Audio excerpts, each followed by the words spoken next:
পরিচ্ছদ ৫৫৭ জুমুআ ফরয় হওয়া। এ সম্পর্কে আল্লাহ তাআলার বাণী, যখন জুমুআর দিন সালাতের জন্য আহ্বান করা হয়, তখন আল্লাহর জিকরের উদ্দেশ্যে ধাবিত হও এবং ক্রয়-বিক্রয় ত্যাগ কর। এই তোমাদের জন্য শ্রেয় যদি তোমরা উপলব্ধি কর। অর্থ ধাবিত হও।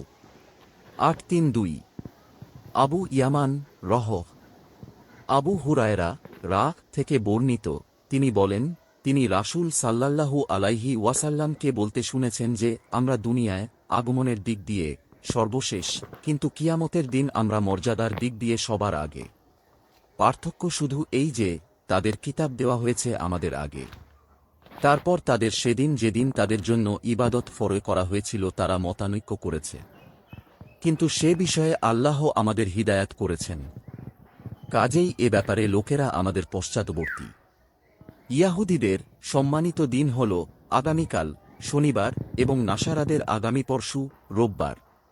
অপর এক হাদিসে পরিচ্ছদ ৫৫৮ জুমুআর দিন গোসল করার ফজিলত। শিশু কিংবা মহিলাদের জুমুআর দিনে সালাতের জন্য হাইর হওয়া কি প্রয়োজন? ৮৩৩ আব্দুল্লাহ ইবনু ইউসুফ আব্দুল্লাহ ইবনু উমর থেকে বর্ণিত, রাসূল সাল্লাল্লাহু আলাইহি ওয়াসাল্লাম বলেছেন, তোমাদের মধ্যে কেউ জুম্মার সালাত নামাজ আসলে তার আগে সে যেন গোসল করে।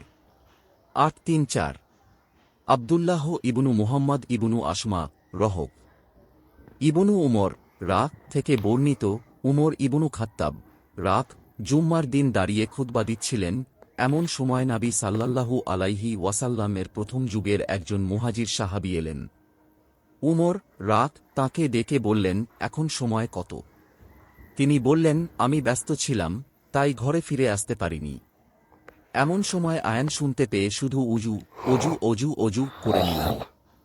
উমর বললেন, কেবল অজু, অথচ আপনি জানেন যে রাসূল সাল্লাল্লাহু আলাইহি ওয়াসাল্লাম গোসলের আদেশ দিতেন।